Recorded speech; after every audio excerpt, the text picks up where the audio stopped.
Friends, welcome back to Heartscapes, where we are learning the system of Reiki to be rooted, to be spacious, to be connected, and to remember ourselves. My name's Michaela. Welcome back to the studio. This is the second in a series of videos, a series of practices welcoming the springtime with practices from the origins of the system of Reiki. This is a seasonal practice that we offer here at Heartscapes, where for 21 days we journey with small practice sessions every day around the equinoxes and the solstices, diving deep into a practice that forms the foundation of the system of Reiki from its Japanese origins. And as we welcome the springtime here in 2023, we are working with the practices of Sanmitsu, the three mystic practices, the three mysteries of body, mind, and voice. Yesterday's video was an overview of Sanmitsu, a lot of context about this principle and how it shows up in practice within its original context of esoteric Buddhism and within the system of Reiki. And so if you haven't checked that video out yet, I will put a link to it down below. Recommend you get caught up on the context. Today, we're going to be focusing a little bit more in depth on the first of these three mystic practices of the body. And then we're going to be doing a practice together for a good chunk of our time today. So I'll put that context video down below, and welcome to session number 2. All right. So with that, let us jump into today's work with the body. All right, so we are working inside of Sanmitsu, practices for the body, the breath, and the mind from the origins of Reiki. Yesterday, we looked at this breakdown of these three aspects, the Imitsu, the mental mystic practices, with the example being the mandala, the Shinmitsu, bodily mystic practices, the example of the mudra, and Kumitsu, verbal mystic practices and working with the mantra. We talked about the way in which these practices move us from the more tangible, the more solid experience of the body and through the bridging of energy and speech and into the intangible space of the mind. And so we will be beginning our practices with practices that lead with the body, keeping in mind that all of these practices intend to integrate these three aspects of body, mind, and energy or speech, and bring those together so that we are really operating with our full resources, that we are fully connected with all of our ways of knowing and being, and they're working together to bring us into an optimal state. And I want us to begin with this quote from the Dainichi Kyo, which is the Japanese way of saying the Mahavajrayana Sutra, which is one of the foundational texts of Shingon Buddhism, the esoteric traditions of Japanese Buddhism. This text shares that without forsaking his body, one attains supernatural power over the real world, wanders freely on the ground of great space, and perfects the mystery of body. Now, there are a number of things that stand out to me about this quote, beginning right in that first phrase, without forsaking his body. And this feels significant to me in the context of so many traditions that can have a way of inviting us to forsake the body. We can think about traditions that prioritize thought and thinking and contemplation, even within spiritual traditions. We talked about this a bit yesterday in terms of secular traditions of prioritizing the mind and problem solving. But inside of spiritual traditions, there are some that are much more heavily focused on study and contemplation and research and kind of being with the sacred texts of a tradition, more so than being in direct practice of the practices within the tradition. We also have spiritual traditions that really invite us to look at the spiritual realm, heaven, for example, or the universe, or a disembodied state as the goal of the practice, right? That we are here to move through and away from the physical embodied experience here on earth and move towards heaven or move towards the universe, move towards this disembodied, supposedly higher state of being. And what we see in esoteric forms of Buddhism, particularly in the Japanese, which is so heavily informed by Shinto, which is a nature-based, earth-based practice, is this acknowledgement that it is through our physical body that we can experience our divinity. That this body of ours, which is of and connected to the body of the earth, is our vehicle of spiritual enlightenment. It is what we have to know and experience the world. And therefore, it is to be tended, it is to be honored, it is to be prioritized. And it's the first place that we begin inside of practice.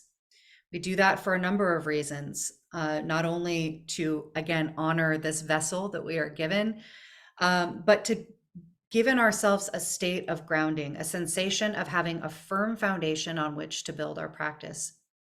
And so we begin with the body. Practices of the body are also very focused. They are easy to rest our attention on because it is so tangible. And so it gives us a really useful entry point into practices that become much more esoteric as we go along. It's a beautiful entry point, a beautiful place to begin.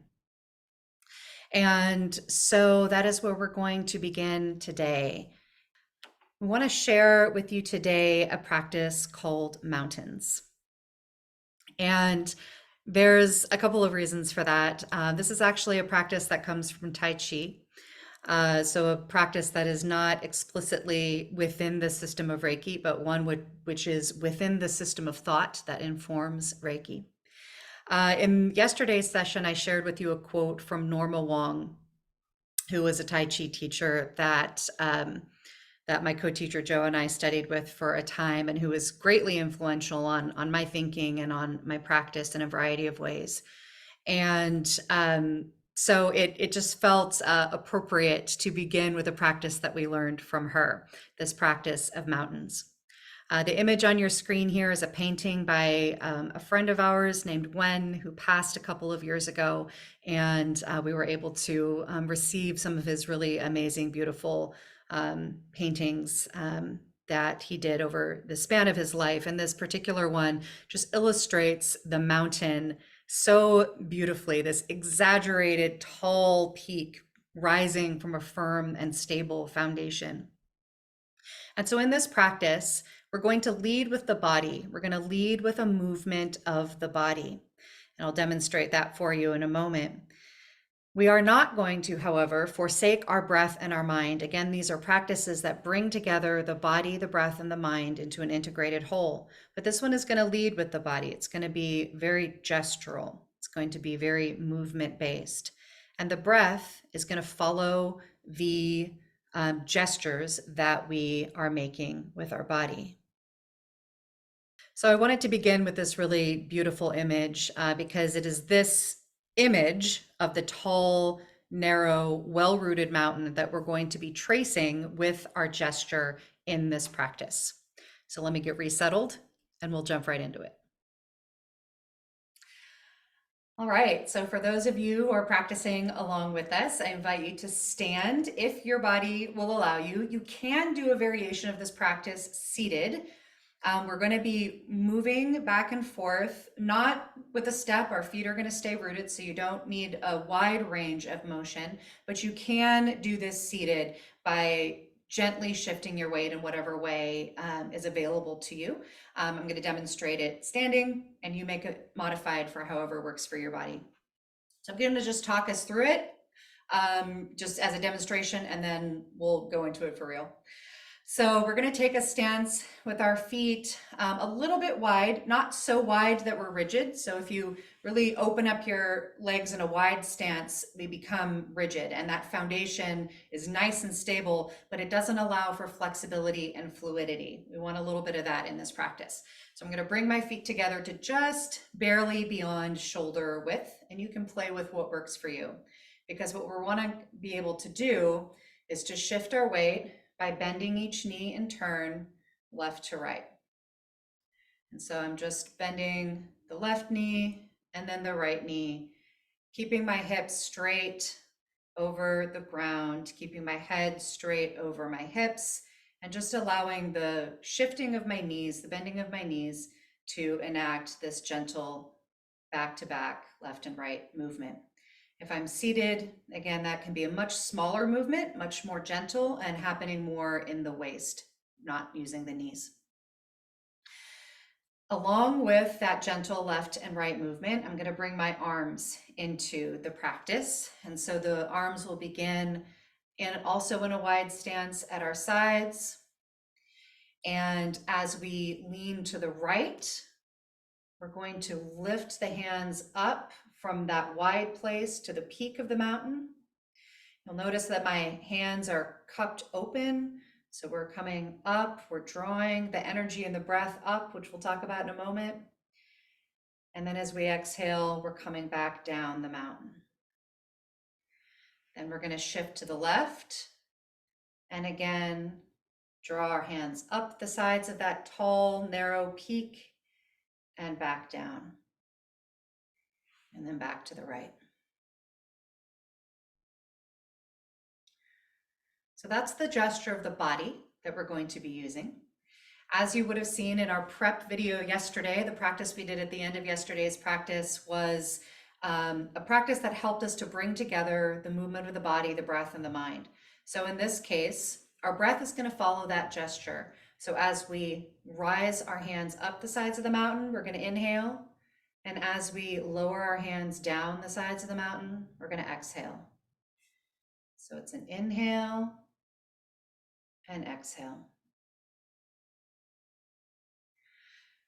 Now our mind has to be in this posture as well, because our body and our breath can just go on rote memorization and just do that gesture, but our mind can easily flit off somewhere in the distance.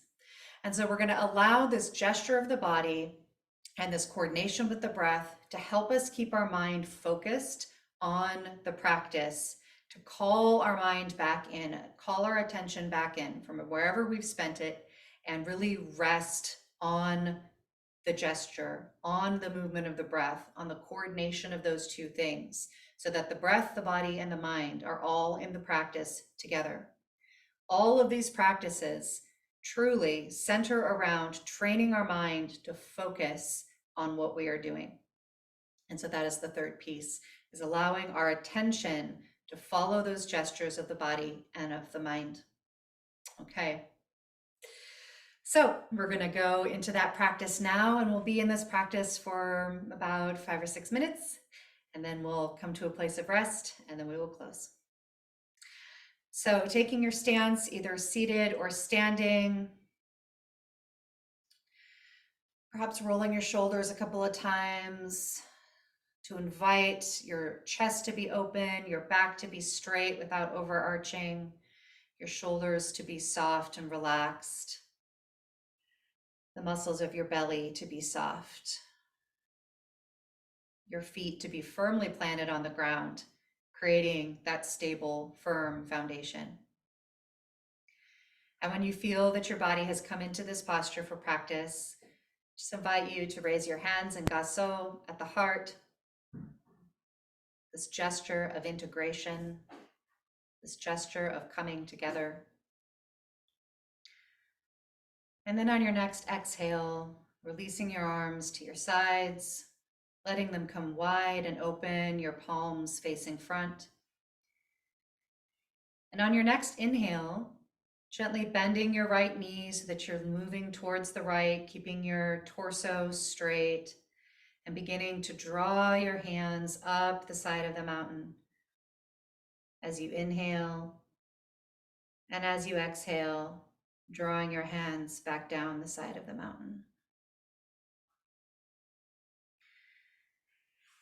Moving to the left, as you inhale, drawing your hands up the mountain, and as you exhale, releasing back down the mountain.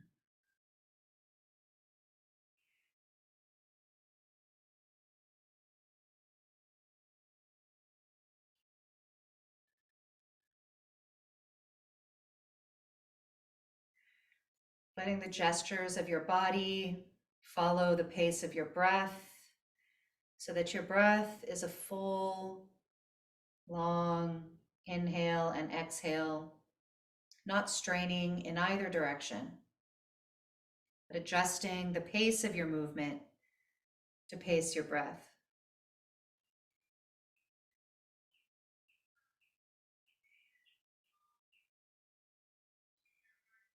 Letting your belly be soft so that your breath can move all the way down, filling your belly on that inhale and gently releasing on the exhale without efforting.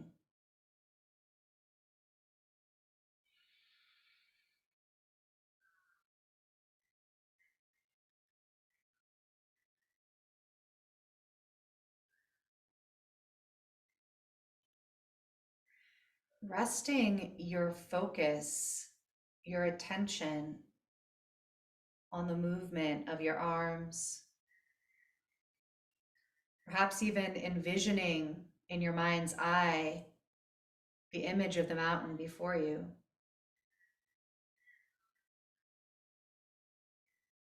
Perhaps your breath becomes like the breeze, gently blowing up the mountain, gathering the clouds, gathering the wind. And perhaps your downward gesture becomes like the rain falling from those clouds to nourish the mountain.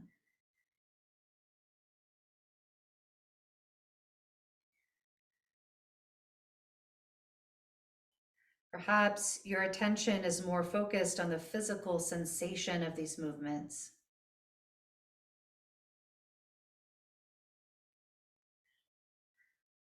Whatever works best for you to keep your attention right here on this practice.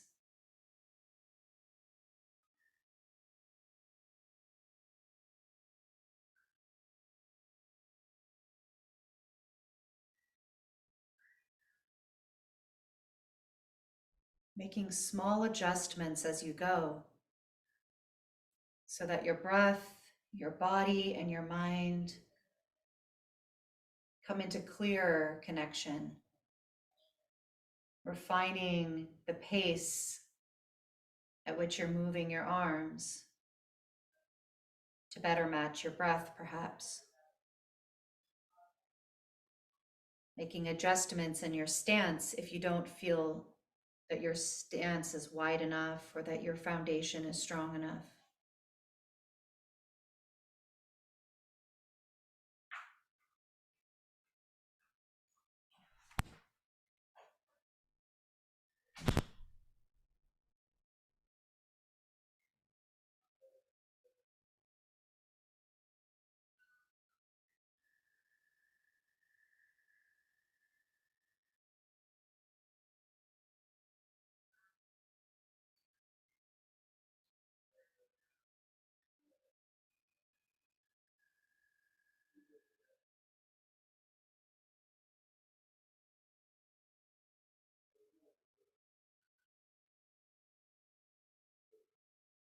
Letting all of your movement arise from the stability of your feet on the ground, the uprightness of your spine, the alignment of your head over your hips.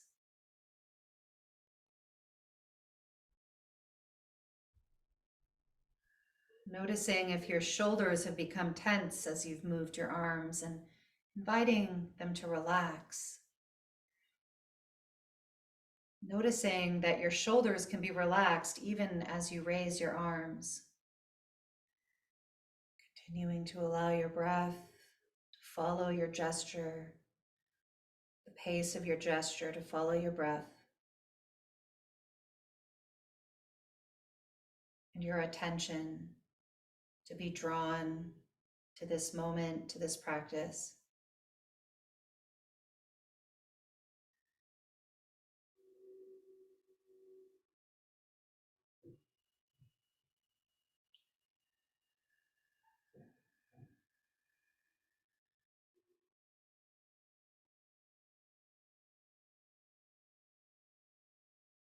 letting your belly be soft so the breath can move freely.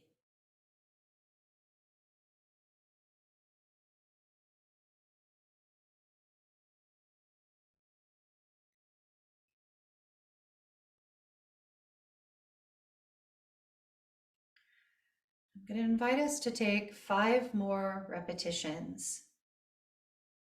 And we're going to slow our pace down a little bit, coming to a pace that is still comfortable for you. So you're not efforting to hold your breath, but seeing if you can slow down the pace of your breath and of your movement a little bit more than where you've been.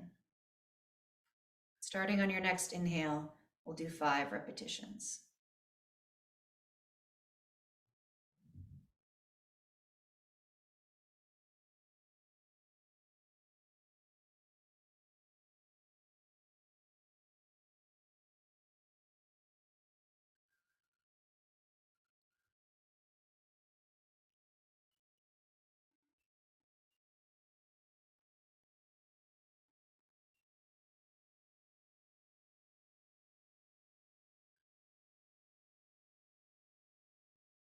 Following the movement of your body with your attention.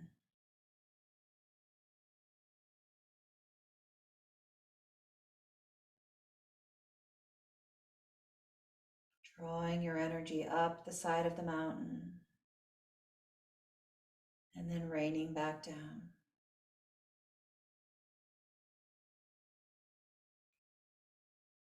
2 more.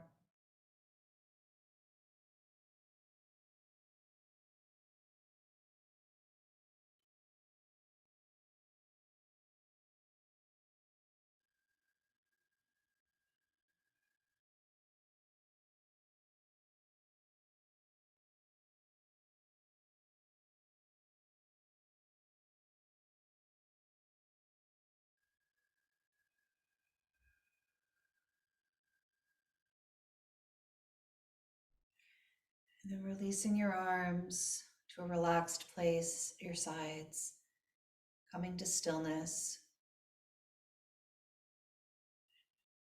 Pausing here for a moment, noticing the sensation of your body,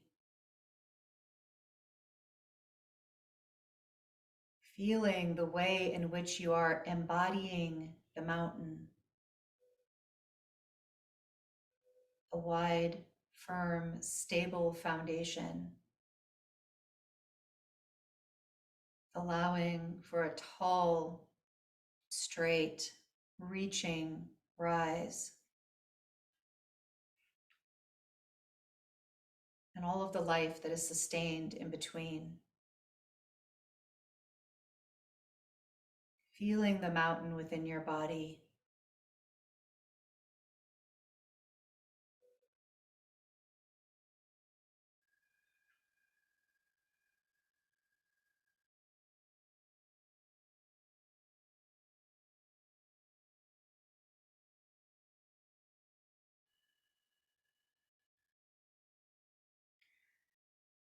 And on your next inhale, slowly drawing your hands back into Gasso at your heart, continuing to follow the gestures of your hand with your attention, resting your attention right here at the coming together of your left and right hand at your heart. Just pausing here to feel this centered space.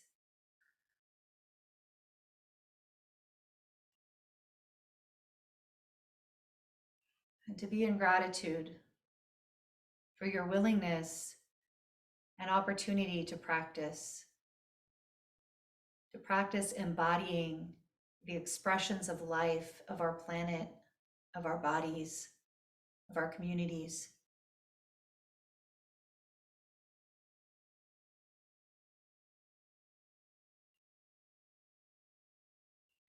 And setting any other intention that you have for yourself as you move from this place into your day.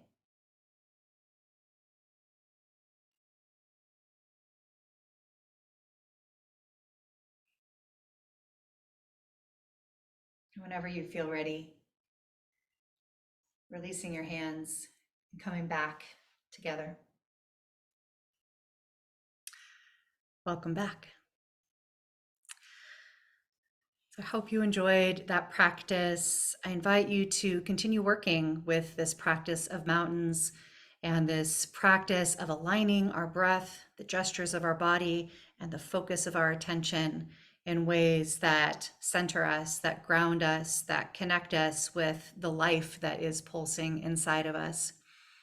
What did it feel like to imagine yourself as the mountain, to feel the form of it, the physical shape of it in your gestures and in your body and in your breath? Let me know how that practice went for you. So, friends, thank you so much for joining us on this journey with Sanmitsu, this journey of celebration of the springtime and this opportunity to practice in community. We're really glad you're here. We hope you come back for the next one. And until you do, may you be deeply provisioned as you move throughout your day. Thanks for being here. I love you. Goodbye.